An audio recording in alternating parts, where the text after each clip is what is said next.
Good morning. Good morning, ma'am. Good morning, ma'am. Okay, നമ്മൾ കഴിഞ്ഞ ക്ലാസ്സിൽ എവിടെ വരെ എടുത്തു നിർത്തിയത്? ഷാർപ്പ് സ്പില്ലേജ് വെച്ച് വേസ്റ്റ് മാനേജ്മെന്റ് വായിക്കാൻ പറഞ്ഞു. ഓക്കെ ഓക്കെ, ഒരു മിനിറ്റ്.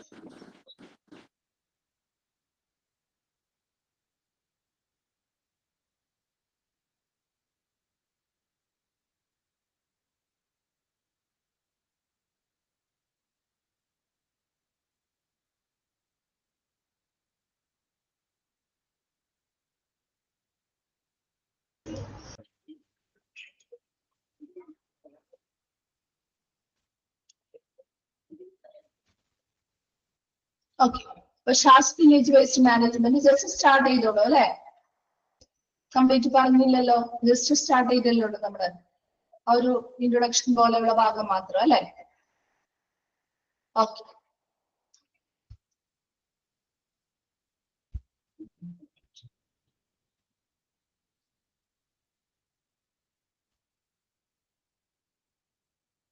ഓക്കെ, ഇപ്പൊ നമ്മൾ തേർഡ് വൺ ആണ് ഷാർപ്പ് സ്പില്ലേജ് വേസ്റ്റ് മാനേജ്മെന്റ് ആണ് പറഞ്ഞുകൊണ്ടിരിക്കുന്നത്. ഷാർപ്പ് സ്പില്ലേജ് വേസ്റ്റ് എന്ന് പറയുമ്പോൾ അതിൽ എന്തൊക്കെ ഉൾപ്പെടാം? എന്തൊക്കെ കാര്യങ്ങൾ ഉൾപ്പെടുന്നത്? ഏതൊക്കെ വരാം? നീഡിൽസ് വരാം, സ്കാൽപൽസ് വരാം, മറ്റ് ഷാർപ്പ് മെഡിക്കൽ ടൂൾസ് എല്ലാം ഉൾപ്പെടുന്നുണ്ട് അല്ലെ? അപ്പൊ ഇവയൊക്കെ നമുക്ക് ആ ഒരു വരുന്ന വർക്കേഴ്സിന്, അതുമായി പെരുമാറുന്ന വർക്കേഴ്സിനാണെങ്കിലും അല്ലെങ്കിൽ മറ്റുള്ളവർ അതുമായിട്ട് കോണ്ടാക്ട് വരുന്ന ആളുകൾക്കൊക്കെ ഇഞ്ചുറീസും ഇൻഫെക്ഷൻസും ഒക്കെ വരാനായിട്ടുള്ള ഒരു പ്രധാന കാരണമാണ് ഈ ഷാർപ്പ് സ്പില്ലേജ് വേസ്റ്റുകൾ എന്ന് പറയുന്നത്. അതുകൊണ്ട് തന്നെ ഇത് കൃത്യമായിട്ട് മാനേജ് ചെയ്യേണ്ടതും വളരെ ഇമ്പോർട്ടന്റ് ആണ് അല്ലെ? പനിയല്ല, കുറച്ച് സൗണ്ടിന് ഒരു ത്രോട്ടിന് ഒരു ഇൻഫെക്ഷൻ വന്നിട്ടുണ്ട് കേട്ടോ. കേൾക്കാൻ പറ്റുന്നുണ്ടോ മിസ് പറയുന്നത്? ക്ലിയർ ആണോ?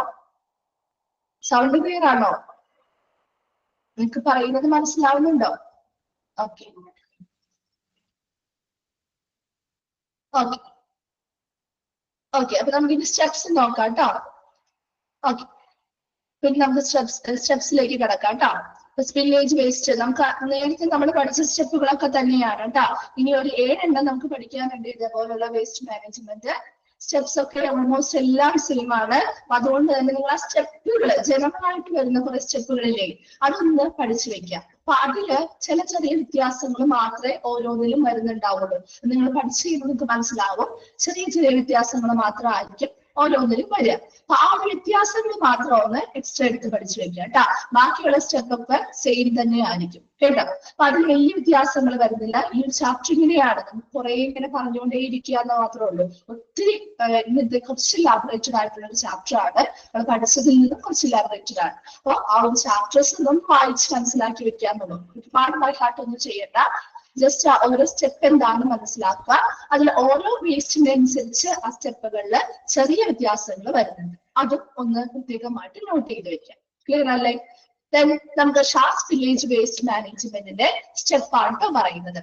നോക്കിയേ, ഫസ്റ്റ് വൺ ആണ് യൂസ് സേഫ്റ്റി പ്രൊട്ടക്റ്റീവ് എക്യുപ്മെന്റ്സ് അല്ലെ? നമ്മൾ എല്ലാത്തിനും പറയുന്ന കാര്യം, കോമൺ ആയിട്ട് പറയുന്ന ഒരു സ്റ്റെപ്പാണ് എന്തെന്ന് പറയുന്നത്, പ്രൊട്ടക്റ്റീവ് എക്യുപ്മെന്റ്സ് അല്ലെങ്കിൽ PPE ധരിക്കുക അല്ലെങ്കിൽ ഉപയോഗിക്കുക എന്ന് പറയുന്നത് അല്ലെ? എല്ലാത്തിനും നമ്മൾ പറയുന്ന സ്റ്റെപ്പ് അല്ലേ ഇത്, PPE യൂസ് ചെയ്യുക എന്നുള്ളത് ആണല്ലോ. അതേപോലെ തന്നെ ഇവിടെ ഉണ്ട് ആ ഒരു സ്റ്റെപ്പ് എന്ന് പറയുന്നത്. Then before approaching the spill, നോക്കിയേ, the personnel should wear suitable personal protective equipment, that is PPE, that includes gloves and puncture resistant containers to avoid contact with the waste and avoid injury. ഇവിടെ എന്താണ്, protective എക്യുപ്മെന്റ്സുകൾ ധരിക്കുക അല്ലെങ്കിൽ ഉപയോഗിക്കുക.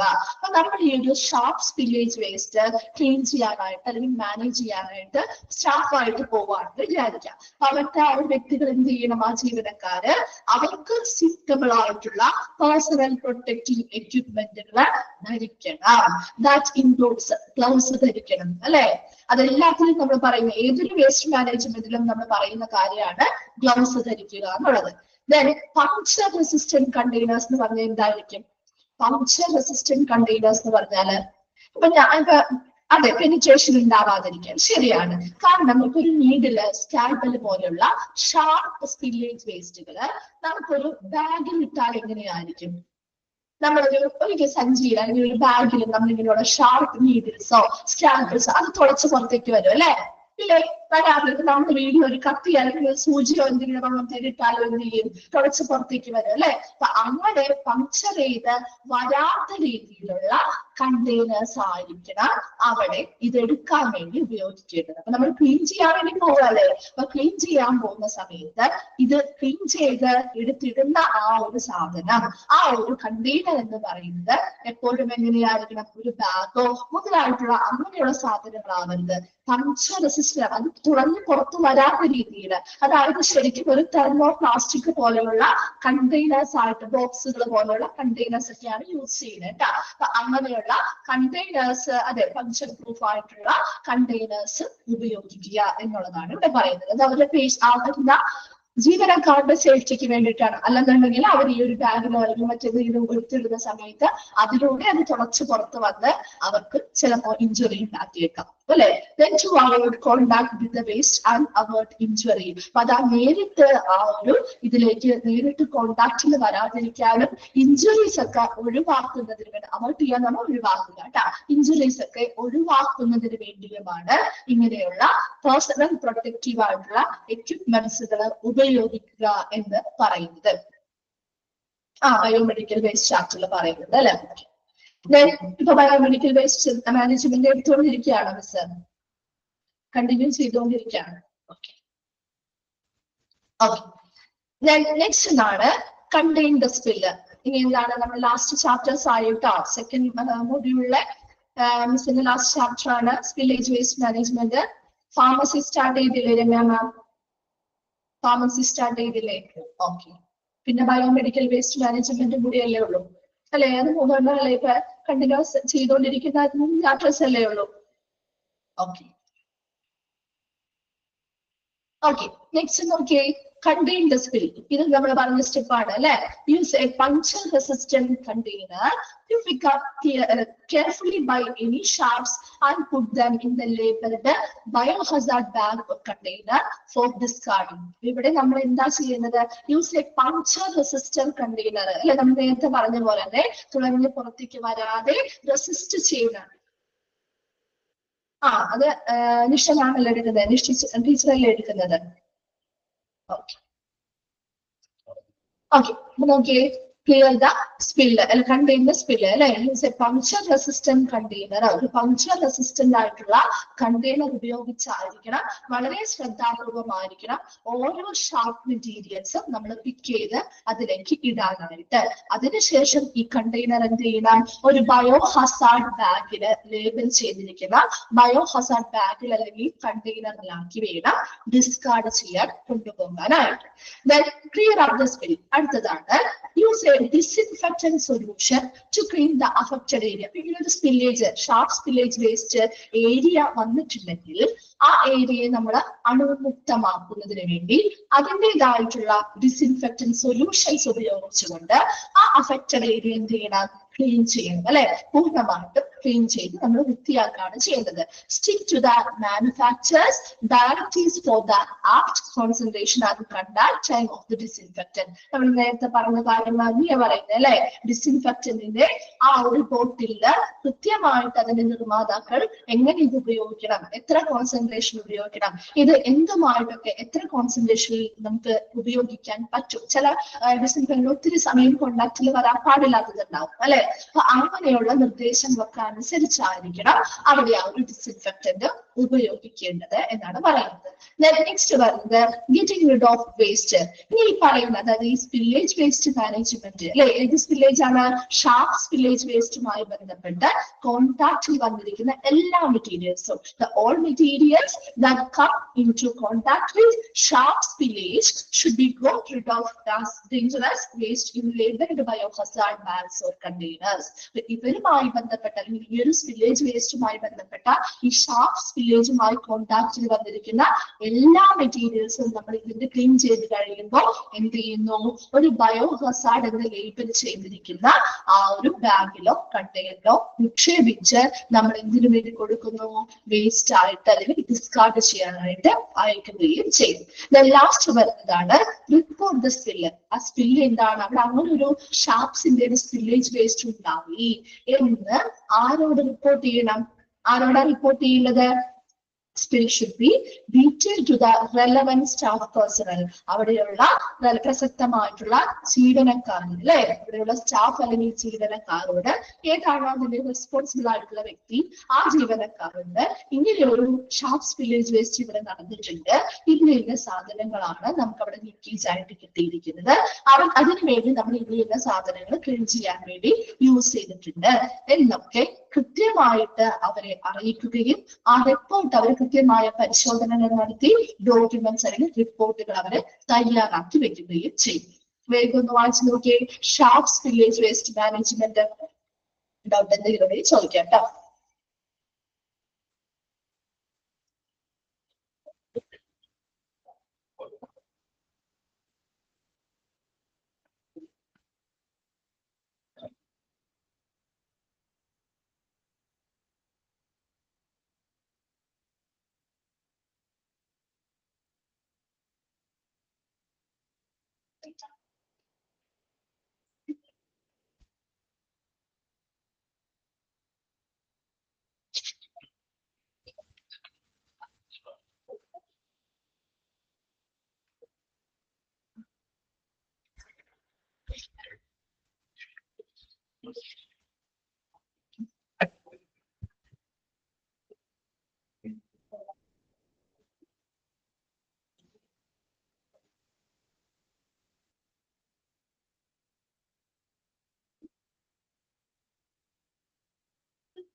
വായിച്ചു കഴിഞ്ഞ് കഴിയുമ്പോൾ reply ചെയ്യണം കേട്ടോ.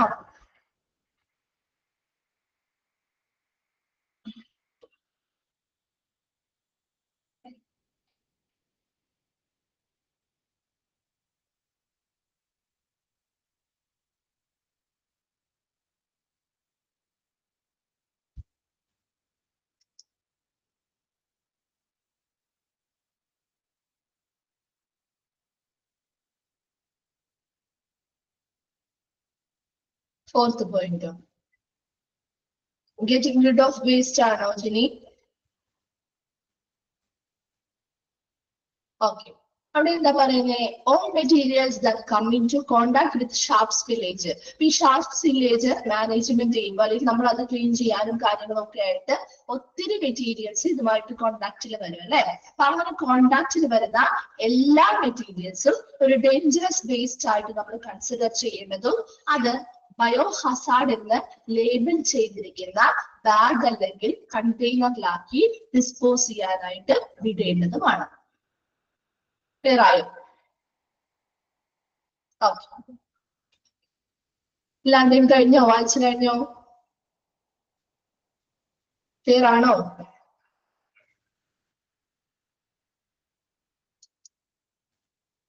ഒന്ന് റിപ്ലൈ ചെയ്തേ.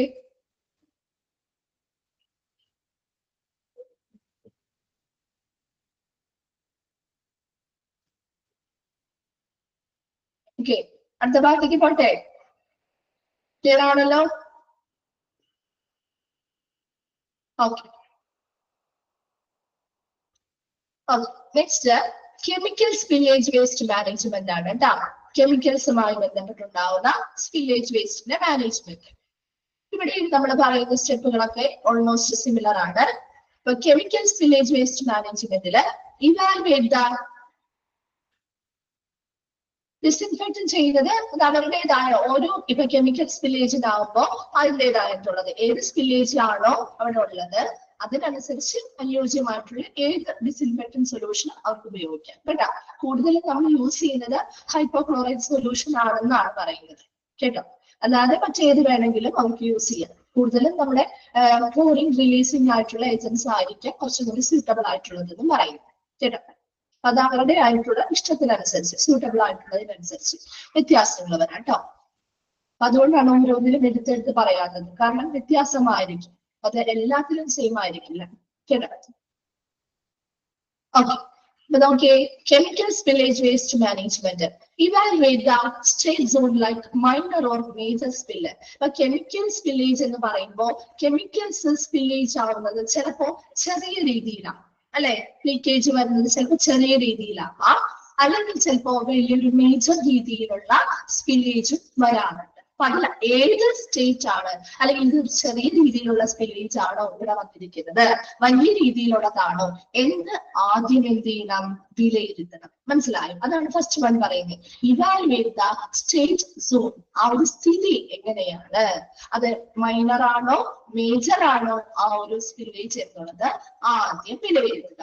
And evict the area. ഇനി എന്ത് ചെയ്യണം, ആ ഒരു കെമിക്കൽ സ്പില്ലേജ് വേസ്റ്റ് ഉണ്ടായിരിക്കുന്ന ആ ഒരു ഏരിയയെ എന്ത് ചെയ്യണം, ഒഴിപ്പിച്ചു നിർത്താൻ, ഒറ്റയ്ക്കാക്കി നിർത്തുക. മറ്റുള്ള ആരും ആ ഒരു പ്രദേശത്തേക്ക് കടക്കാതിരിക്കാൻ വേണ്ടിയിട്ട് അത് ഒഴിപ്പിച്ചു നിർത്താൻ, വെച്ചാരെയും ആ ഒരു ഭാഗത്തേക്ക് കടത്തിവിടാതെ ഒരു എവിക്റ്റഡ് ആക്കി ആ ഒരു ഏരിയയെ നിലനിർത്തുക, ആ ഒരു പ്രദേശത്തെ നിർത്തുക.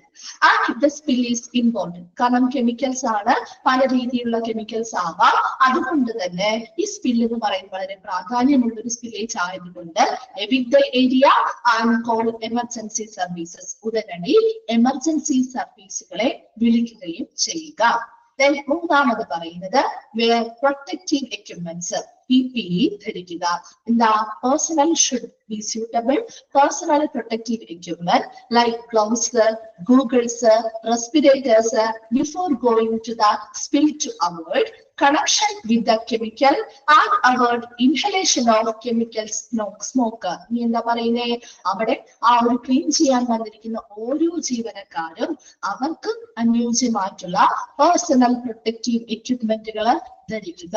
ഏതൊക്കെ വരാം? Gloves, goggles, respirators and before going to the spill ആ ഒരു മാനേജ്മെന്റ് അല്ലെങ്കിൽ ക്ലീൻ ചെയ്യാൻ പോകുന്നതിന് മുൻപ് തന്നെ ഇതെല്ലാം ധരിച്ചിരിക്കണം. എന്തിനു വേണ്ടിയാ? ആ ഒരു കണക്ഷൻ വിത്ത് ദ കെമിക്കൽ, ആ ഒരു കെമിക്കലുമായിട്ടുള്ള ആ ഒരു കണക്ഷൻ അല്ലെങ്കിൽ ആ ഒരു സമ്പർക്കത്തെ ഒഴിവാക്കുന്നതിന് വേണ്ടി, നേരിട്ടൊരു കോണ്ടാക്ട് വരാതിരിക്കാൻ വേണ്ടിയിട്ടാണ്, അല്ലെ? And avoid inhalation of chemical smoke, ഈ റെസ്പിറേറ്റേഴ്സ് ഒക്കെ ഉപയോഗിക്കുന്നതിന് വേണ്ടിയിട്ടാണ്. ചില കെമിക്കൽസിന്റെ ആ ഒരു സ്മോക്ക് അല്ലെങ്കിൽ ആ ഒരു പുക ചിലപ്പോൾ നമ്മൾ ഇൻഹേൽ ചെയ്യുമ്പോൾ, ശ്വസിക്കുന്ന സമയത്ത് ചില ആളുകൾക്ക് ബുദ്ധിമുട്ടുണ്ടാക്കാം, അല്ലെ? ബ്രീത്തിങ് ഡിഫിക്കൽറ്റി ഒക്കെ വന്നേക്കാം. അപ്പൊ അങ്ങനെയുള്ള പ്രോബ്ലംസ് ഒക്കെ ഒഴിവാക്കുന്നതിന് വേണ്ടിയും ആവശ്യമായിട്ടുള്ള സ്യൂട്ടബിൾ ആയിട്ടുള്ള പേഴ്സണൽ പ്രൊട്ടക്റ്റീവ് എക്യുപ്മെന്റുകൾ ധരിച്ചുകൊണ്ട് മാത്രമേ ആ സ്പില്ലേജുമായിട്ട് മാനേജ്മെന്റ് ചെയ്യാനായിട്ട് പോവാൻ പാടുള്ളൂ. നാലാമത് കണ്ടെയ്ൻ ദ സ്പിൽ. അവിടെ നമ്മൾ പറയുന്ന കാര്യം തന്നെയാണ്, use absorbent material such absorbent pads to contain the spill and prevent it from spreading. ഈ പറയുന്ന കെമിക്കൽസ് അവിടെ സ്പില്ലേജ് ആയിട്ട് വന്നിട്ടുണ്ടെങ്കിൽ അല്ലെങ്കിൽ ലീക്ക് ആയിട്ട് കിടക്കുന്നുണ്ടെങ്കിൽ അബ്സോർബന്റ് പാഡുകൾ ഉപയോഗിച്ചുകൊണ്ട് അതെന്ത് ചെയ്യുക, അബ്സോർബ് ചെയ്തെടുക്കുക, ആഗീകരിച്ചെടുക്കുകയും ആ പ്രിവെന്റ് ഇറ്റ് ഫ്രം സ്പ്രെഡിങ്, അത് പകരുന്നതിനെ പടരുന്നതിനെ തടയുകയും ചെയ്യുക. And place the material in A labelled dangerous waste bag full of the container for discard.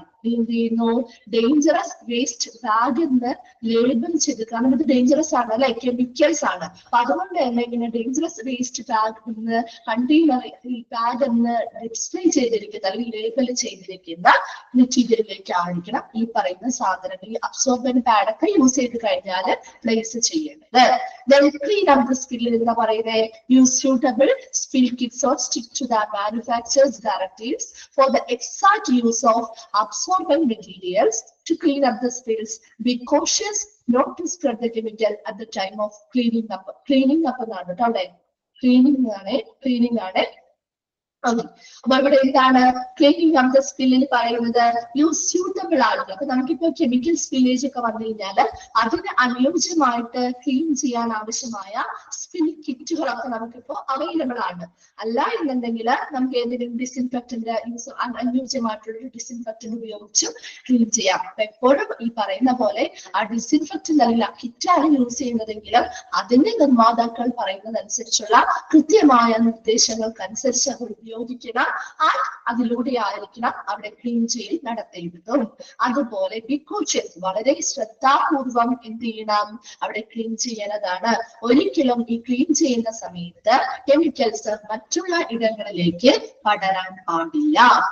Dispose of waste, ഇനി പറയുന്ന ക്ലീൻ ചെയ്ത് വന്ന എല്ലാ മെറ്റീരിയൽസും, അതായത് ഇതുമായിട്ട് കോണ്ടാക്റ്റിൽ വന്നിരിക്കുന്ന എല്ലാ മെറ്റീരിയൽസും എന്ത് ചെയ്യണം, coming into contact with the chemical should be thrown away as dangerous waste into labeled bags or containers. കൃത്യമായിട്ട് ഡേഞ്ചറസ് വേസ്റ്റ് എന്ന് ലേബൽ ചെയ്തിരിക്കുന്ന ബാഗുകളിലോ കണ്ടെയ്നറുകളിലോ ആക്കിയായിരിക്കണം ഡിസ്പോസ് ചെയ്യാനായിട്ട് വിടേണ്ടത്. And adhere to local, state and federal regulations for the disposal of dangerous waste. അപ്പോൾ local ആയിട്ടുള്ളതും സ്റ്റേറ്റിലുള്ളതും അതുപോലെ നമ്മുടെ international ലെവലിലുമുള്ള എല്ലാ നിയമങ്ങളും നിയന്ത്രണങ്ങളും കൃത്യമായിട്ട് പാലിച്ചുകൊണ്ടായിരിക്കണം ഈ പറയുന്ന കെമിക്കൽ സ്പില്ലേജുമായി ബന്ധപ്പെട്ട വേസ്റ്റുകൾ നിർമ്മാർജ്ജനം ചെയ്യാനായിട്ടും. റിപ്പോർട്ട് ദ സ്പില്ലിൽ പറയുന്നത് എന്താ, spill should be reported to the concerned staff for documentation and investigation. ഇങ്ങനെ ഒരു കെമിക്കൽ സ്പില്ലേജ് ഉണ്ടായാലും അത് ഉടനടി ബന്ധപ്പെട്ട ജീവനക്കാരോട് എന്ത് ചെയ്യണം, റിപ്പോർട്ട് ചെയ്യുകയും അവര് ഉടനെ അവിടെ പരിശോധനകൾ നടത്തുകയും ആവശ്യമായ ഡോക്യുമെന്റേഷൻ തയ്യാറാക്കുകയും ചെയ്യും. ക്ലിയർ ആണോ? വേഗം ഒന്ന് വായിച്ചു നോക്കിയ ഏതെങ്കിലും പോയിന്റ്സ് ഡൗട്ട് ചോദിക്കാം കേട്ടോ.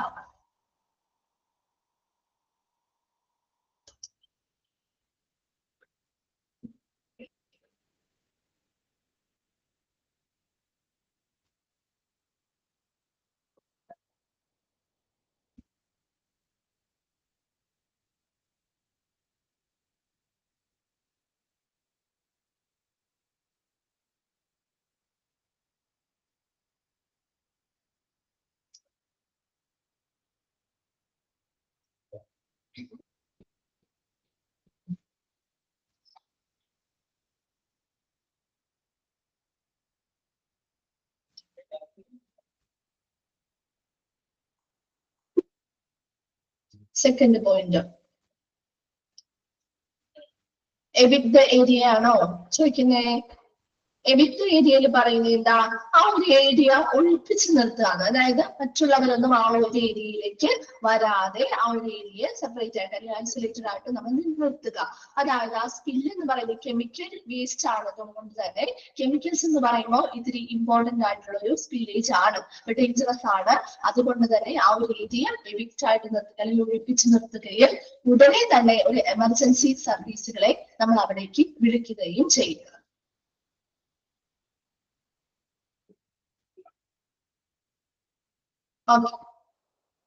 മറ്റേതെങ്കിലും പോയിന്റ്സ് ഡൗട്ട് ഉണ്ടോ?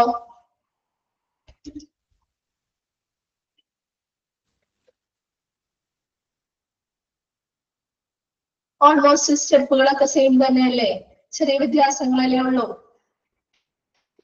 അല്ലെ? വലിയ വ്യത്യാസങ്ങളില്ല. ഓൾമോസ്റ്റ് സ്റ്റെപ്പൊക്കെ ഒരുവിധമൊക്കെ സെയിം തന്നെയാണ്. അവിടെ വരുന്ന ചെറിയ ചെറിയ വ്യത്യാസങ്ങൾ മാത്രമേ ഉള്ളൂ. അപ്പൊ അതാണ് മിസ് പറഞ്ഞേ, ചെറിയ വ്യത്യാസങ്ങൾ നിങ്ങൾ മനസ്സിലാക്കി പഠിക്കാൻ കോമൺ ആയിട്ടുള്ള സ്റ്റെപ്പുകളും പഠിച്ചു വെക്കുക. അതായിരിക്കും കുറച്ചുകൂടി നിങ്ങൾക്ക് എളുപ്പം.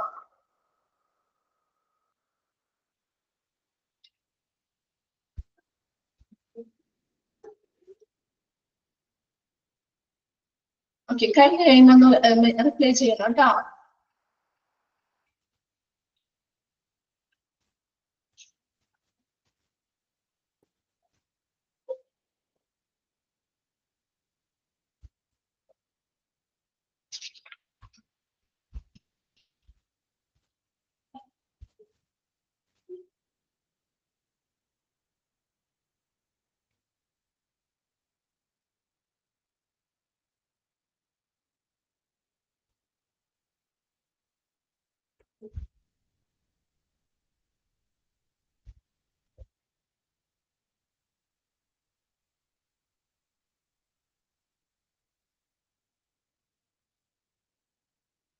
ക്ലിയർ ആണോ?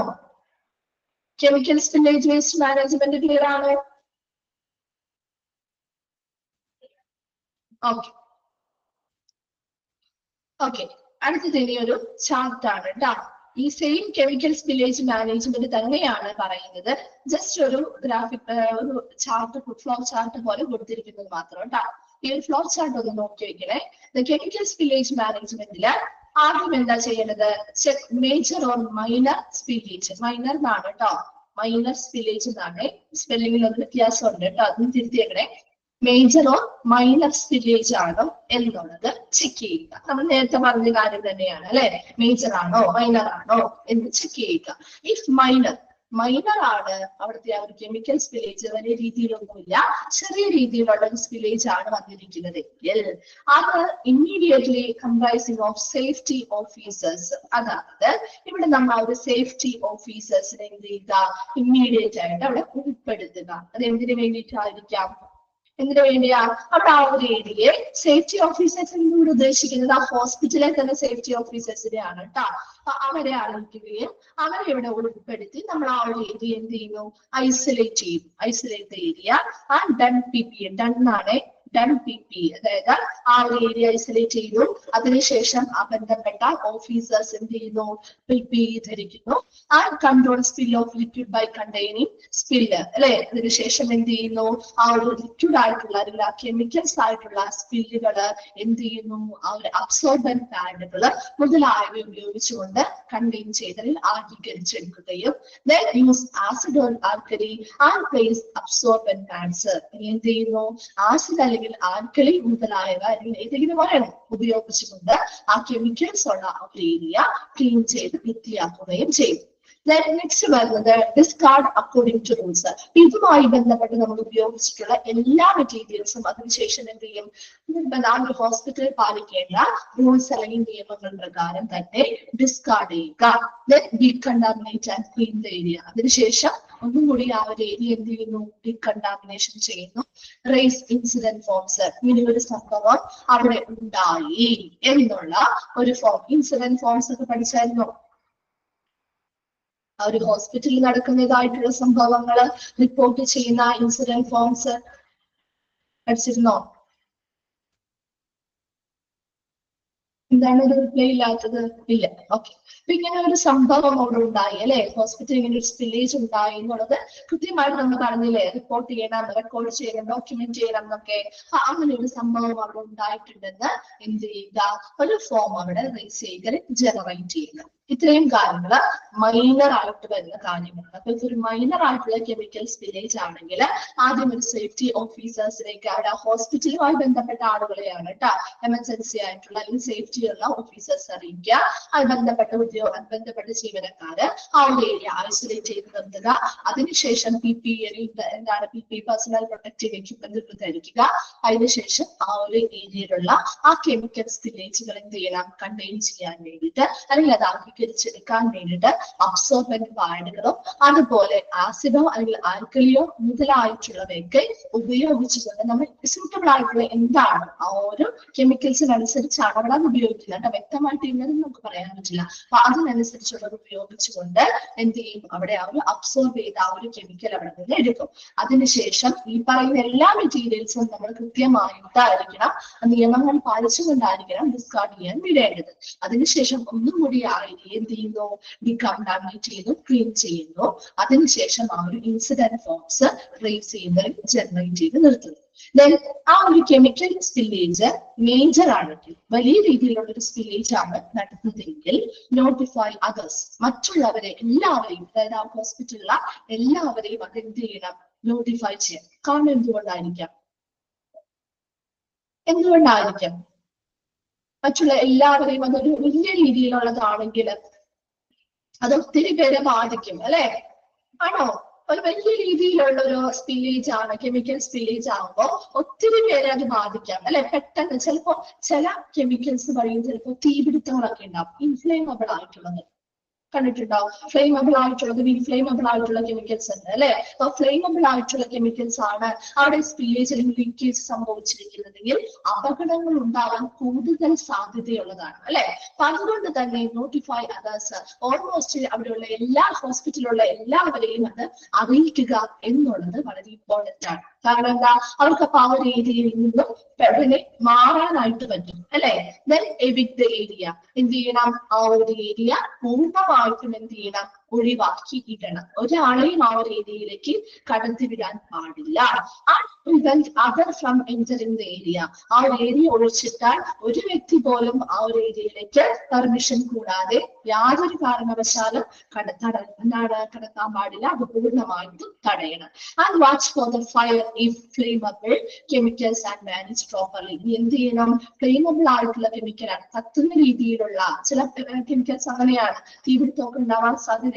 അപ്പൊ അങ്ങനെ കത്തുന്ന രീതിയിലുള്ളതാണോ, അങ്ങനെ ഒരു ഫയർ ഉണ്ടാകുന്നുണ്ടോ എന്നൊക്കെ കൃത്യമായിട്ട് വാച്ച് ചെയ്തിട്ട് അതിനുശേഷം പ്രശ്നമൊന്നുമില്ല എന്നുണ്ടെങ്കിൽ അതിൻ്റെതായ രീതിയിൽ അത് പ്രോപ്പറായിട്ട് ശരിയായ രീതിയിൽ എന്ത് ചെയ്യണം, പ്രോപ്പറായ രീതിയിൽ അത് മാനേജ് ചെയ്യും. അപ്പൊ മേജർ എന്ന് പറയുമ്പോൾ കെമിക്കൽസുമായി ബന്ധപ്പെട്ട് മേജർ ഇത് സ്പില്ലേജ് എന്താ ചെയ്യുന്നത് പ്രോസസ്സ്, ആദ്യം നമ്മൾ പറഞ്ഞു നോട്ടിഫൈ അതേഴ്സ്, മറ്റുള്ള ആളുകളെ ഇത് ഉടനടി എന്ത് ചെയ്യുക, അറിയിക്കുക എന്നുള്ളത് ഇമ്പോർട്ടന്റ് ആണ്. രണ്ടാമത്തത് എവിക്ട് ദ ഏരിയ, ആ ഒരു ഏരിയ എന്ത് ചെയ്യണം, പൂർണ്ണമായിട്ടും ഒഴിവാക്കിയിടുക. ആ ഒരു ഏരിയയിലേക്ക് യാതൊരു വിധത്തിലാണെങ്കിലും ഒരു വ്യക്തി പോലും ആ ഒരു ഏരിയയിലേക്ക് എന്ത് ചെയ്യാൻ പാടില്ല, കടക്കാൻ പാടില്ല. അത് ഇവൻ ആരും പോലും കടക്കാൻ പാടില്ല. ഈ സേഫ്റ്റി ഓഫീസേഴ്സ് പോലും അവർ കടക്കില്ല, അവർ പുറത്തു നിന്ന് വാച്ച് ചെയ്യുള്ളൂ. കാരണം എന്താ, അവരുടെയും ജീവൻ എന്ന് പറയുന്നത് സേഫ്റ്റി വേണം അല്ലെ. അപ്പൊ അവരിതിലേക്ക് ഉൾപ്പെട്ടു പോയാലോ അവർക്ക് നഷ്ടം വരാം അല്ലെ, അവർ ചിലപ്പോൾ അവരുടെ ജീവൻ തന്നെ അപകടം ഉണ്ടാക്കാം. അതുകൊണ്ട് യാതൊരു ഒരു വ്യക്തിയെ പോലും ആ ഒരു ഏരിയയിലേക്ക് കടത്തിവിടാതെ ഏരിയ ഒഴിച്ചു നിർത്തുകയും അതിനുശേഷം നമ്മൾ കെയർഫുൾ ആയിട്ട് വാച്ച് ചെയ്യാണ് ആ ഒരു ഏരിയയിൽ ഉണ്ടായിരിക്കുന്ന കെമിക്കൽ സ്പില്ലേജും ഇല്ല, അവിടെ എന്തെങ്കിലും ഫയർ അതായത് കത്തുന്നതോ അല്ലെങ്കിൽ തീപിടുത്തമോ കാര്യങ്ങളോ ഉണ്ടാവാൻ സാധ്യതയുണ്ടോ എന്ന് കുറച്ചു നേരം വാച്ച് ചെയ്യും. അങ്ങനെ ഉണ്ടാവുന്നുണ്ടെങ്കിൽ അതിനനുസരിച്ചുള്ള പരിഹാര മാർഗങ്ങൾ അവരവിടെ സ്വീകരിക്കും. അല്ല എങ്കിൽ അതിനനുസരിച്ച് പ്രോപ്പറായിട്ട് ആ കെമിക്കൽസ് മാനേജ് ചെയ്യാനുള്ള നടപടിക്രമങ്ങൾ കൊണ്ടുവരും. മനസ്സിലായോ മേജർ ആൻഡ് മൈനർ എന്താണുള്ളത്? ക്ലിയർ ആണോ? ഓക്കെ ആണോ?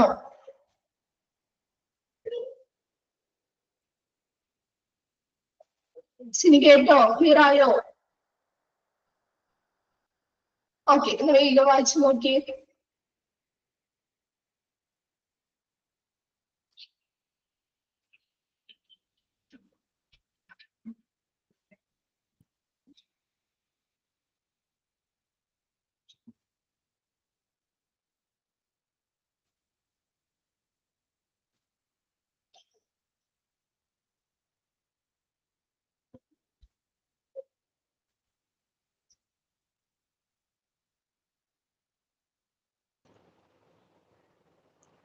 വായിച്ച് കഴിയുമ്പോൾ റിപ്ലൈ ചെയ്യാം കേട്ടോ.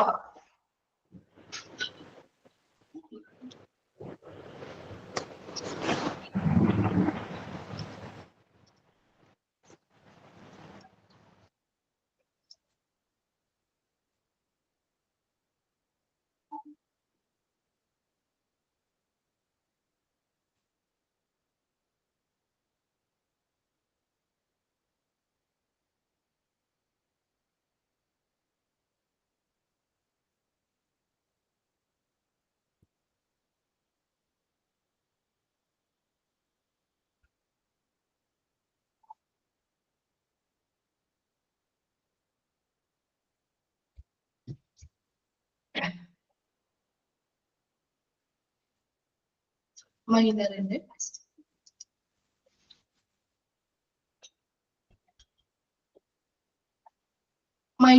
ആണോ? മൈനറിന്റെ ഫസ്റ്റ് ലാസ്റ്റ് പോയിന്റ്. ഓക്കെ, മൈനറിന്റെ ഫസ്റ്റ് പോയിന്റ് എന്ന് പറഞ്ഞാല് നമ്മുടെ ഹോസ്പിറ്റലുകള് സേഫ്റ്റി ഓഫീസേഴ്സ് ഉണ്ടാവില്ലേ, ഹോസ്പിറ്റലില് സേഫ്റ്റിയുമായി ബന്ധപ്പെട്ട ഓഫീസേഴ്സ് ഉണ്ടാവില്ലേ. അപ്പൊ ഇങ്ങനെ ഒരു മൈനർ ആയിട്ടുള്ള ഒരു കെമിക്കൽ സ്പില്ലേജ് വന്നാല് സേഫ്റ്റി ഓഫീസേഴ്സിനെ നമ്മൾ അറിയിക്കുക, ആദ്യം അത് അറിയിക്കുക, ഇങ്ങനെ ഒരു കെമിക്കൽ സ്പില്ലേജ് ഉണ്ടായിട്ടുണ്ട്, ചെറിയ രീതിയിലാണ് ഉണ്ടായിരിക്കുന്നത് എന്ന് അറിയിക്കുക. ലാസ്റ്റ് പറയുന്നത് റേസ് ഇൻസിഡന്റ് ഫോം എന്ന് പറഞ്ഞാൽ ഇങ്ങനെ ഒരു സംഭവം അവിടെ ഉണ്ടായിട്ടുണ്ടായിരുന്നു എന്ന് അവിടെ റിപ്പോർട്ട് ചെയ്ത് വെക്കണം. അങ്ങനെ ഹോസ്പിറ്റലിൽ നടക്കുന്ന എല്ലാ സംഭവങ്ങളും നമ്മൾ കൃത്യമായിട്ട് റെക്കോർഡ് ചെയ്ത് വെക്കാറുണ്ട്. അതുപോലെ ഈ കെമിക്കൽ സ്പില്ലേജിൽ ഇങ്ങനെ ഒരു കെമിക്കൽ സ്പില്ലേജ് ഉണ്ടായിട്ടുണ്ടെന്ന് ബന്ധപ്പെട്ട ജീവനക്കാർ എന്ത് ചെയ്യുന്നു, ഇൻസിഡന്റ് ഫോംസിൽ റിപ്പോർട്ട് ചെയ്തതിൽ ജനറേറ്റ് ചെയ്ത് വെക്കണം. മനസ്സിലായോ സിനി? ക്ലിയർ ആയോ?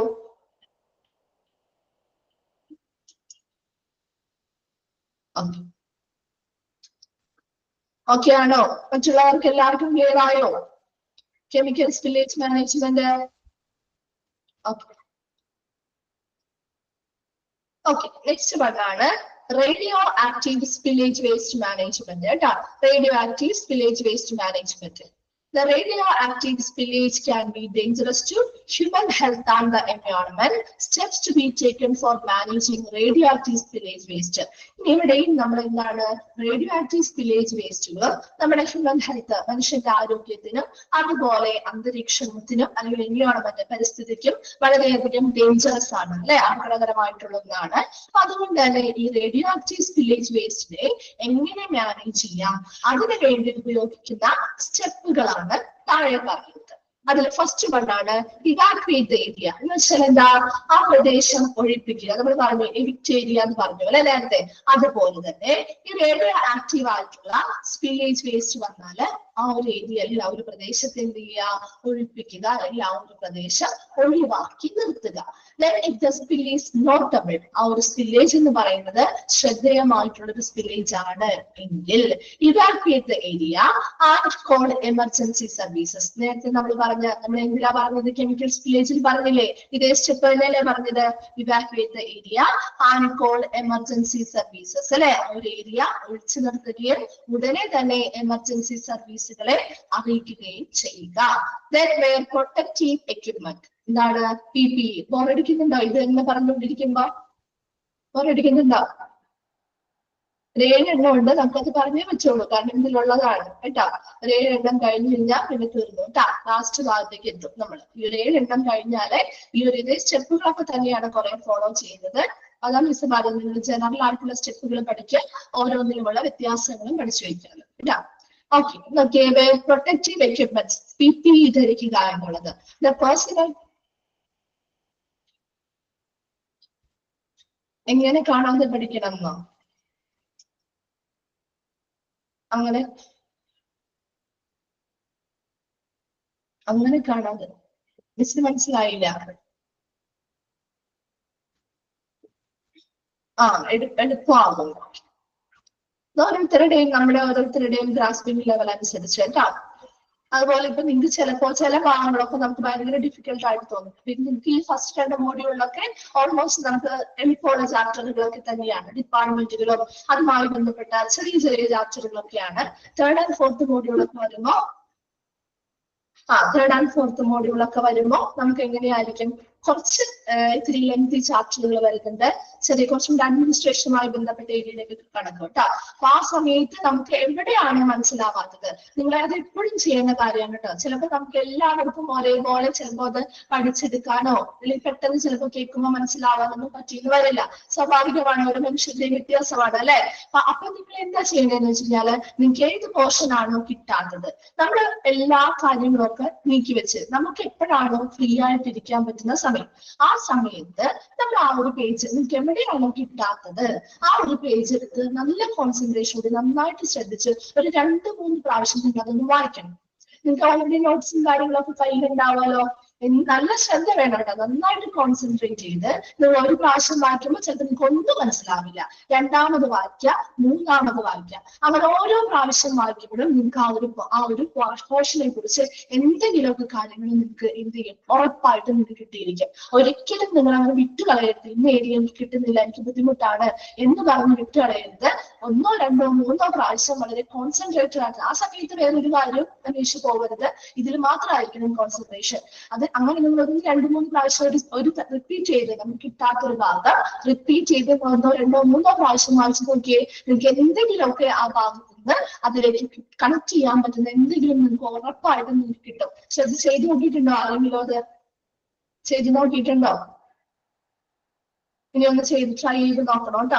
ഇനി ചെയ്ത് നോക്കിയാൽ ഉറപ്പായിട്ട് നമുക്ക് ചിലപ്പോൾ ഒരു ഭാഗങ്ങള് നമുക്ക് സ്വാഭാവികമാണ്, നിങ്ങൾ എല്ലാവരും ഇതുമായിട്ട് ക്രിയേറ്റ് ചെയ്ത് പഠിച്ചവരൊന്നും ആയിരിക്കില്ല അല്ലെ.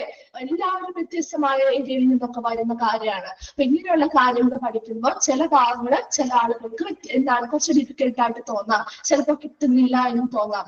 ആ ഒരു ഏരിയ ഒരു 2-3 പ്രാവശ്യം നമ്മൾ മനസ്സിരുത്തി നിങ്ങളൊന്ന് വായിക്കാം. ആ വായിച്ചു കഴിയുമ്പോൾ സ്വാഭാവികമായിട്ട് അതിൽ പറഞ്ഞിരിക്കുന്ന കുറച്ച് കാര്യങ്ങളെങ്കിലും നമുക്ക് എന്ത് ചെയ്യാൻ പറ്റും, ഓരോ വായിക്കുന്ന സമയത്തും കുറച്ച് കാര്യങ്ങൾ നമുക്ക് എന്തെങ്കിലുമായിട്ടൊക്കെ കണക്ട് ചെയ്യാനോ മനസ്സിലാക്കിയെടുക്കാനോ ഒക്കെ പറ്റും. ഒരിക്കലും അങ്ങനെ കിട്ടുന്നില്ല എന്ന് പറഞ്ഞ് മാറ്റിവെക്കരുത് കേട്ടോ. കാരണം ഈ ഓരോ ചാപ്റ്ററിൽ നിന്നും കുറച്ച് ക്വസ്റ്റ്യൻസ് ഉണ്ടാവും. അത് നിർബന്ധമാണ്. ഒരു ചാപ്റ്റർ നമ്മൾ ഒഴിവാക്കിയിട്ടല്ല എപ്പോഴും മെയിൻ എക്സാമുകൾക്ക് ക്വസ്റ്റ്യൻ വരുന്നത്. എല്ലാ ചാപ്റ്ററും കവർ ചെയ്തായിരിക്കും ക്വസ്റ്റ്യൻ വരുന്നത്. നമ്മൾ ചിലപ്പോൾ ഒഴിവാക്കുന്ന ഏരിയയിൽ നിന്നാണ് കൂടുതൽ ക്വസ്റ്റ്യൻസ് വരുന്നതെങ്കിൽ നമുക്ക് അത്രയും മാർക്ക് നമ്മുടെ പോകും അല്ലെ. ഗസ് വർക്കുകളൊക്കെ നടത്താന്ന് പറയുന്നത് അത് ചിലപ്പോ അവിടെ കിട്ടും, ചിലപ്പോ അല്ലെങ്കിൽ പോവാം അല്ലെ. അതേസമയം നമ്മൾ പഠിച്ചതാണെങ്കിൽ നമുക്ക് അവിടെ സമയം ലാഭിക്കാം. അതാണ് ഏറ്റവും വലിയ കാര്യം. കാരണം ഓൺലൈൻ ആയിട്ടുള്ള ഒരു എക്സാം എന്ന് പറയുമ്പോൾ ഏറ്റവും ഇമ്പോർട്ടന്റ് ആയിട്ടുള്ള കാര്യം ടൈം, നല്ല രീതിയിൽ ഒരു ടൈം കൃത്യമായിട്ട് കൺട്രോൾ ചെയ്ത് എക്സാം എഴുതുക എന്നുള്ളതാണ്. കാരണം ഒത്തിരി സമയം നമുക്ക് പോവാൻ ചാൻസ് ഉള്ള ഒരു സെക്ഷൻ കൂടിയാണ്. നമ്മൾ നേരിട്ട് വായിക്കുന്നതിൽ കൂടുതൽ കുറച്ചും കൂടി സമയം എടുത്ത് വേണം നമുക്ക് ഓൺലൈൻ ആയിട്ടുള്ള ക്വസ്റ്റ്യൻസ് വായിക്കാൻ അല്ലെ. നിങ്ങൾ അറ്റൻഡ് ചെയ്തവർക്കാണെങ്കിൽ അറിയാൻ പറ്റും. ഓരോ ക്വസ്റ്റ്യനും ഓപ്ഷൻ വായിച്ചു കഴിഞ്ഞിട്ട് നമ്മുടെ ഉള്ള സമയം കുറച്ച് പോകും. ഓരോ ഓപ്ഷൻസ് ഒക്കെ വായിച്ചത് ആൻസർ ചെയ്യാനായിട്ടുള്ളത് ഇത് തന്നെയാണോ എന്നൊക്കെ നമ്മൾ ചിന്തിച്ച് വരുമ്പോൾ സമയം പെട്ടെന്ന് പോകും. അതുകൊണ്ട് തന്നെ കൃത്യമായിട്ടുള്ള ആൻസർ അറിയാൻ വേണ്ടി നമുക്ക് അവിടെ എന്ത് ചെയ്യാം, വേഗം ആൻസർ ചെയ്ത് പോവാം. അപ്പൊ മറ്റുള്ള ക്വസ്റ്റ്യൻസ് നമുക്ക് ചിലപ്പോൾ വായിച്ച് മനസ്സിലാവാത്ത ക്വസ്റ്റ്യൻസിന് കുറച്ചുകൂടി സമയം നമുക്ക് സ്പെൻഡ് ചെയ്യാനും കിട്ടും. അപ്പൊ അങ്ങനെയൊക്കെയുള്ള കാര്യങ്ങളൊന്ന് ചെയ്യണം കേട്ടോ. അതിപ്പോ ഈ ഒരു 1 and 2 മോഡ്യൂൾസ് നിങ്ങൾക്ക് അധികം ബുദ്ധിമുട്ട് തോന്നില്ല. സിമ്പിൾ ആയിട്ടുള്ള ചാപ്റ്ററുകളാണ് അല്ലെ. ഓൾമോസ്റ്റ് ഒക്കെ നമുക്ക് അറിയാവുന്ന ചാപ്റ്ററുകളൊക്കെ തന്നെയല്ലേ. അല്ലെങ്കിൽ ഹോസ്പിറ്റലിൽ നമ്മൾ കണ്ടിരിക്കുന്ന ഏരിയാസിനെ കുറിച്ചുള്ള കാര്യങ്ങളൊക്കെ തന്നെയാ പറയുന്നത് അല്ലെ. ഈ 3rd and 4th മോഡ്യൂൾ വരുമ്പോൾ കുറച്ചും കൂടി ലെങ്തി ആയിട്ടുള്ള ചാപ്റ്ററുകളായിരിക്കും. അപ്പൊ ഇതിന്റെയൊക്കെ കുറച്ചും കൂടി അഡ്വാൻസ് ലെവലായിരിക്കും. അതുകൊണ്ടാണ് മിസ് പറഞ്ഞത് കേട്ടോ. എക്സാമിന്റെ കാര്യങ്ങളൊക്കെ നമുക്ക് പിന്നെ ഡിസ്കസ് ചെയ്യാം കേട്ടോ. അപ്പൊ നിങ്ങളിപ്പോ ടെൻഷൻ ഒന്നും അടിക്കേണ്ട. സമയമൊക്കെ ഉണ്ടാവും കേട്ടോ, സമയമൊക്കെ ഉണ്ടാവും. അതിനെ കുറിച്ചുള്ള എല്ലാ ഡീറ്റെയിൽസും നിങ്ങൾക്ക് തരും കേട്ടോ. ഇപ്പൊ നിങ്ങൾ ജസ്റ്റ് ഉള്ള പോർഷൻസ് അപ്ഡേറ്റ് ആയിട്ടൊന്ന് കവർ ചെയ്യാൻ ശ്രമിക്കുക. നമുക്ക് ഒത്തിരി ചാപ്റ്റേഴ്സ് ഒരുമിച്ച് പഠിക്കുന്നതിനേക്കാൾ കൂടുതൽ നിങ്ങൾ ഓരോ ദിവസവും കുറച്ച് പോർഷൻസ് ആയിട്ട് പഠിച്ചു വെക്കുകയാണെങ്കിൽ അത് പിറ്റേ ദിവസം ഒന്ന് റിവൈസ് ചെയ്യുക. തലേ ദിവസം പഠിച്ചപ്പോൾ അത് പിറ്റേ ദിവസം റിവൈസ് ചെയ്ത് കഴിഞ്ഞാൽ മറന്നു പോവില്ല കേട്ടോ. ഓക്കെ, നമുക്ക് അടുത്ത ഭാഗത്തേക്ക് പോകും. Okay, radio active spillage waste ആണ് നമ്മൾ പറഞ്ഞുകൊണ്ടിരുന്നത്. അതിൽ പ്രൊട്ടക്റ്റീവ് എക്യുപ്മെന്റ് വരെയാണ് പറഞ്ഞു നിർത്തിയിരുന്നത് അല്ലെ. Okay, personal should use personal protective equipment such as gloves, goggles, and respirators before going to the spill to avoid connection with the radioactive material and prevent contact. Contact sentence കൂടി എഴുതി വെക്കാം കേട്ടോ. ഇവിടെ എന്താ, personal protective എക്യുപ്മെന്റുകൾ ധരിക്കുക അല്ലെ. Simple ആയിട്ട് പറയുന്നുള്ളൂ കേട്ടോ. പേഴ്സണൽ പ്രൊട്ടക്റ്റീവ് എക്യുപ്മെന്റുകൾ ധരിക്കുക. അതെന്തിനു വേണ്ടി, ഗ്ലൗസ് ആവാം, ഗൂഗിൾസ് ആവാം, റെസ്പിറേറ്റേഴ്സ് ആവാം. ഈ സ്പില്ല്, അതായത് ഈ റേഡിയോ ആക്റ്റീവ് മെറ്റീരിയൽസുമായിട്ട് നേരിട്ട് കോണ്ടാക്റ്റിൽ വരുന്നത് തടയുന്നതിന് വേണ്ടിയും അതുപോലെ തന്നെ ഇതുമായിട്ടുള്ള ഒരു സ്പ്രെഡ് ആവുന്നതിനെ പ്രിവെന്റ് ചെയ്യുന്നതിന് വേണ്ടിയൊക്കെയാണ് നമ്മൾ ഈ പറയുന്ന പ്രൊട്ടക്റ്റീവ് എക്യുപ്മെന്റുകൾ എന്ത് ചെയ്യുന്നത്, ധരിക്കാൻ പറയുന്നത്. നെക്സ്റ്റ് ഒരു സ്റ്റെപ്പ് ആണ് കേട്ടോ കണ്ടെയ്ൻ ദ സ്പിൽ എന്ന് പറയുന്നത്. നെക്സ്റ്റ് സ്റ്റെപ്പ് ആണ് contain the spill. Use absorbent materials like sand or absorbent pad. Sand എന്ന് പറഞ്ഞാൽ എന്താ സാൻഡ്? മണൽ അല്ലെ. ഒന്നില്ലെങ്കിൽ മണലാകാം, അല്ലെങ്കിൽ അബ്സോർബന്റ് പാഡുകൾ ഉപയോഗിച്ചുകൊണ്ട് നമുക്ക് ഈ ഒരു റേഡിയോ ആക്റ്റീവ് ആയിട്ടുള്ള മെറ്റീരിയൽസിനെ എന്ത് ചെയ്യണം, അവിടെ നിന്ന് റിമൂവ് ചെയ്യാൻ സാധിക്കുകയുള്ളൂ. അപ്പോൾ ചിലപ്പോൾ അബ്സോർബന്റ് പാഡുകൾ ഉപയോഗിച്ച് പോരാത്തതുണ്ടാവും. റേഡിയോ ആക്റ്റീവ് മെറ്റീരിയൽസ് പല ടൈപ്പ് ഉണ്ടാവും കേട്ടോ. അപ്പൊ അതിനനുസരിച്ച് ചിലപ്പോൾ നമ്മൾ സാൻഡ് അല്ലെങ്കിൽ മണൽ ഉപയോഗിച്ചുകൊണ്ട് അത് റിമൂവ് ചെയ്തതായിട്ട് വരും. മണലിന്റെ കൂടെ ആകുമ്പോൾ ചിലപ്പോൾ അത് പോരും. അതേസമയം ചിലപ്പോൾ അബ്സോർബന്റ് പാഡുകളായിരിക്കാം ഉപയോഗിക്കേണ്ടി വരിക. അപ്പൊ അതിനനുസരിച്ചുള്ള സ്യൂട്ടബിൾ ആയിട്ടുള്ള ഏത് അബ്സോർബന്റ് മെറ്റീരിയൽ ആണോ വേണ്ടത് അത് യൂസ് ചെയ്തുകൊണ്ട് അത് അവിടെ പടരുന്നതിനെ നമുക്ക് തടയാനും അവിടെ നിന്ന് റിമൂവ് ചെയ്ത് മാറ്റാനും സാധിക്കും. then pack the material in a labeled radioactive waste bag and discard disposal. ഇനി എന്ത് ചെയ്യുന്നു? ഇത് ഒട്ടിച്ച്, അതായത് ഈ റേഡിയോ വേസ്റ്റ് ബാഗ് അല്ലെങ്കിൽ ഡിസ്കാർഡ് ചെയ്യാൻ, ഡിസ്പോസ് ചെയ്യാൻ വേണ്ടിയിട്ട് നമ്മൾ ഇത് കൊടുക്കുമ്പോൾ ഈ മെറ്റീരിയൽസ് എന്ത് ചെയ്യുന്നു? റേഡിയോ വേസ്റ്റ് ബാഗ് എന്ന് കൃത്യമായിട്ട് ലേബൽ ചെയ്ത് ഒട്ടിച്ചിട്ടുള്ള ആ ബാഗിലേക്ക് ആയിരിക്കണം ഇത് നിക്ഷേപിക്കേണ്ടത്. അതിലെന്താ പറയുന്നത്? Use suitable spill kits or adhere to the manufacturer's directives for the proper use of absorbent materials to clean up the spill. നമ്മൾ പറഞ്ഞു അല്ലെ, ഏതൊരു സ്പില്ലേജ് വേസ്റ്റും അവരുടേതായ സ്പിൽ കിറ്റുകൾ, അനുയോജ്യമായിട്ടുള്ള സ്പിൽ കിറ്റുകളൊക്കെ അവൈലബിൾ ആയിരിക്കും. അല്ലെങ്കിൽ മറ്റേതെങ്കിലും അനുയോജ്യമായിട്ടുള്ള ഡിസിൻഫെക്റ്റന്റോ കാര്യങ്ങളോ ഉപയോഗിച്ചുകൊണ്ട് ആ മാനുഫാക്ചറേഴ്സ് അല്ലെങ്കിൽ നിർമ്മാതാക്കൾ പറയുന്ന രീതിയിലുള്ള കൃത്യമായ നിർദ്ദേശങ്ങൾക്കനുസരിച്ചുള്ള എല്ലാ കാര്യങ്ങളും പാലിച്ചുകൊണ്ട് അവിടെ പ്രോപ്പർ ആയിട്ട് ആ ഒരു അബ്സോർബൻ മെറ്റീരിയൽസ് ഒക്കെ ഉപയോഗിച്ചുകൊണ്ട് ആ സ്പില്ല് ക്ലീൻ ചെയ്ത് വളരെ cautious and not to spread the radioactive materials during cleanup. Clean ചെയ്യുന്ന സമയത്ത് ഈ റേഡിയോ ആക്റ്റീവ് മെറ്റീരിയൽസ് മറ്റുള്ള ഇടങ്ങളിലേക്കൊന്നും സ്പ്രെഡ് ആവുന്നില്ല എന്ന് ഉറപ്പുവരുത്തിയിട്ട് വേണം ചെയ്യാനായിട്ട്. Then dispose of waste. ഇതുമായി ബന്ധപ്പെട്ട് വരുന്ന കോണ്ടാക്റ്റിൽ വരുന്ന ഈ റേഡിയോ ആക്റ്റീവ് മെറ്റീരിയൽസുമായിട്ട് കോണ്ടാക്റ്റിൽ വരുന്ന എല്ലാ ഐറ്റംസും, എല്ലാ മെറ്റീരിയൽസും നമ്മൾ എന്ത് ചെയ്യുന്നു? റേഡിയോ ആക്റ്റീവ് വേസ്റ്റ് എന്ന് ലേബൽ ചെയ്തിരിക്കുന്ന ബാഗിൽ അല്ലെങ്കിൽ കണ്ടെയ്നറിലാക്കിയാണ് നിർമ്മാർജ്ജനം ചെയ്യാൻ കൊണ്ടുപോകേണ്ടത്. And follow local, state and federation rules for the disposal of radioactive waste. എന്താ? ലോക്കൽ ആയിട്ടുള്ളതും സ്റ്റേറ്റിലുള്ളതും അതുപോലെ ഇന്റർനാഷണൽ ആയിട്ടുള്ള എല്ലാ നിയമങ്ങളും നിയന്ത്രണങ്ങളും പാലിച്ചുകൊണ്ട് തന്നെയായിരിക്കണം ഈ വേസ്റ്റ് ഒക്കെ കൃത്യമായിട്ട് മാനേജ് ചെയ്യുക അല്ലെങ്കിൽ ഡിസ്പോസ് ചെയ്യേണ്ടത്. Report the spill. ഇവിടെയും നമ്മൾ എന്ത് ചെയ്യുന്നു? The spill should be intimated to the concerned staff for documentation and investigation. Spilling എന്ന് പറഞ്ഞാൽ ഉണ്ടായിട്ടുണ്ട്, ഇവിടെ ഇങ്ങനെ ഒരു സംഭവം നടന്നിട്ടുണ്ടെന്ന് ബന്ധപ്പെട്ട സ്റ്റാഫുകളെ റിപ്പോർട്ട് ചെയ്യുക. അവരതിനനുസരിച്ചുള്ള പരിശോധനകളും നടത്തുകയും ഡോക്യുമെന്റ്സ് അല്ലെങ്കിൽ രേഖകൾ തയ്യാറാക്കുകയും ചെയ്യും. Radio active spillage waste management.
കഴിയുമ്പോൾ ഒന്ന് റിപ്ലൈ ചെയ്യണേ.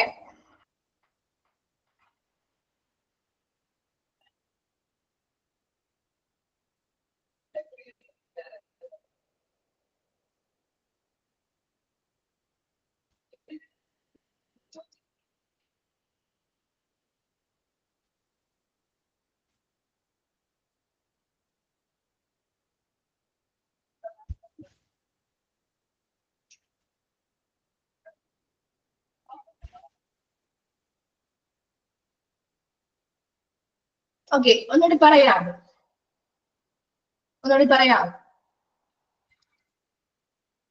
Okay, radio active spillage waste management എന്ന് പറഞ്ഞാൽ അതെന്താണ്? ഹ്യൂമൻ ഹെൽത്തിന് അല്ലെ, മനുഷ്യന്റെ ആരോഗ്യത്തിനും അതുപോലെ പരിസ്ഥിതിക്കും വളരെ ഡേഞ്ചറസ് ആയിട്ടുള്ള ഒരു സ്പില്ലേജ് വേസ്റ്റ് ആണ്. അപ്പൊ അതെങ്ങനെ മാനേജ് ചെയ്യാമെന്നുള്ള സ്റ്റെപ്സ് ആണ് നമ്മൾ പറഞ്ഞുകൊണ്ടിരുന്നത്. ഫസ്റ്റ് വൺ ആണ് ഇവാക്യുവേറ്റ് ദ ഏരിയ. അല്ലെങ്കിൽ ആ ഒരു ഏരിയ എന്ത് ചെയ്യുക, അതിന്റെ സ്പില്ലേജ് ശ്രദ്ധയിൽപ്പെട്ട ഉടനെ തന്നെ ആ ഒരു ഏരിയയെ ഒഴിപ്പിച്ചു നിർത്തുകയും ഉടനെ ഒരു എമർജൻസി സർവീസുകൾ ആവശ്യപ്പെടുകയും ചെയ്യുക. ദെൻ അവിടെ ആ ഒരു സർവീസ് ചെയ്യാൻ വേണ്ടി അല്ലെങ്കിൽ അത് ക്ലീൻ ചെയ്യാൻ വേണ്ടി വരുന്ന ഓരോ ജീവനക്കാരും അവരുടെ പ്രൊട്ടക്ഷന് വേണ്ടി പേഴ്സണൽ പ്രൊട്ടക്റ്റീവ് എക്യുപ്മെന്റുകൾ ധരിക്കുക. ഗ്ലൗസ്, ഗൂഗിൾസ്, റെസ്പിറേറ്റേഴ്സ് മുതലായവ ആ സ്പില്ലേജുമായിട്ട് കോണ്ടാക്റ്റിൽ വരുന്നതിന് മുൻപ് തന്നെ ധരിച്ചിരിക്കണം. ദെൻ നെക്സ്റ്റ് നമ്മൾ പറഞ്ഞത് സ്യൂട്ടബിൾ ആയിട്ടുള്ള അബ്സോർബന്റ് മെറ്റീരിയൽസ്, അല്ലെങ്കിൽ സാൻഡ് ആവാം അല്ലെങ്കിൽ അബ്സോർബന്റ് പാഡുകൾ ഉപയോഗിച്ചുകൊണ്ട് ആ റേഡിയോ ആക്റ്റീവ് മെറ്റീരിയൽസ് എന്ത് ചെയ്യുന്നു, കണ്ടെയ്ൻ ചെയ്തെടുക്കുന്നു, അല്ലെങ്കിൽ ആഗിരണം ചെയ്തെടുക്കുന്നു, അല്ലെങ്കിൽ ഒന്ന് റിമൂവ് ചെയ്തെടുക്കുന്നു. അതിനുശേഷം ഈ വേസ്റ്റ് ആയിട്ടുള്ള അബ്സോർബന്റ് പാഡുകളോ മുതലായിട്ടുള്ള സാധനങ്ങളൊക്കെ നമ്മൾ എന്തിലാണ് നിക്ഷേപിക്കേണ്ടത്, റേഡിയോ ആക്റ്റീവ് വേസ്റ്റ് ബാഗുകളിൽ എന്ന് പറഞ്ഞ് ലേബൽ ചെയ്തിരിക്കുന്ന ബാഗ് അല്ലെങ്കിൽ കണ്ടെയ്നറിലാണ് നിക്ഷേപിക്കേണ്ടത്. ദെൻ ആ ഒരു ഏരിയ കൃത്യമായിട്ടുള്ള ഈ ഒരു എന്താണ് സ്പില്ലേജ് കിറ്റുകൾ ഉപയോഗിച്ചോ അല്ലെങ്കിൽ മറ്റേതെങ്കിലും സ്പെസിഫിക് ആയിട്ടുള്ള ഡിസിൻഫെക്ടന്റ് സൊല്യൂഷൻസോ മുതലായിട്ടുള്ള അല്ലെങ്കിൽ അബ്സോർബന്റ് മെറ്റീരിയൽസോ മുതലായ കാര്യങ്ങളെല്ലാം ഉപയോഗിച്ചുകൊണ്ട് കൃത്യമായ നിർദ്ദേശങ്ങൾ പ്രകാരം അവിടെ ക്ലീൻ ചെയ്ത് വൃത്തിയാക്കേണ്ടതാണ്. യാതൊരു വിധത്തിലും ഇത് മറ്റുള്ളൊരിടത്തേക്ക് ക്ലീൻ ചെയ്യുന്ന സമയത്ത് പരക്കാൻ പാടില്ല. ദെൻ ഇതുമായിട്ട് കോണ്ടാക്റ്റിൽ വന്നിരിക്കുന്ന എല്ലാ മെറ്റീരിയൽസും നമ്മൾ എന്ത് ചെയ്യണം, റേഡിയോ ആക്റ്റീവ് ഡേഞ്ചറസ് ആയിട്ടുള്ള വേസ്റ്റ് ആണ് എന്ന് ലേബൽ ചെയ്തിരിക്കുന്ന ആ ഒരു ബാഗിൽ അല്ലെങ്കിൽ കണ്ടെയ്നറിൽ നിക്ഷേപിക്കുകയും അത് ഒട്ടിച്ച് വേണം അത് എന്ത് ചെയ്യാനായിട്ട്, ഡിസ്കാർഡ് ചെയ്യാൻ കൊണ്ടുപോകാനായിട്ട്. ലാസ്റ്റ് പറഞ്ഞത് ഇങ്ങനെ ഒരു സംഭവം കൃത്യമായിട്ട് അവിടെ നടന്നിട്ടുണ്ട്, ഇങ്ങനെ ഒരു സ്പില്ലേജ് വേസ്റ്റ് അവിടെ വന്നിട്ടുണ്ട് എന്നത് ബന്ധപ്പെട്ട സ്റ്റാഫുകളെ അറിയിക്കുകയും അവരവിടെ പരിശോധന നടത്തി ബന്ധപ്പെട്ട രേഖകൾ തയ്യാറാക്കുകയും വേണം. ക്ലിയർ ആണോ? Radio active spillage waste management okay ആണോ? മനസ്സിലായോ? പിന്നെ ഇത്രയും എടുത്തിട്ടുള്ളൂ. ഇത്രയും ഭാഗങ്ങൾ ക്ലിയർ ആണോ? ഓക്കെ അല്ലേ? ഓക്കെ, നെക്സ്റ്റ് ക്ലാസ്സിൽ വരുമ്പോ ബാക്കി രണ്ടെണ്ണം കൂടി എടുക്കാം കേട്ടോ. Okay, thank you.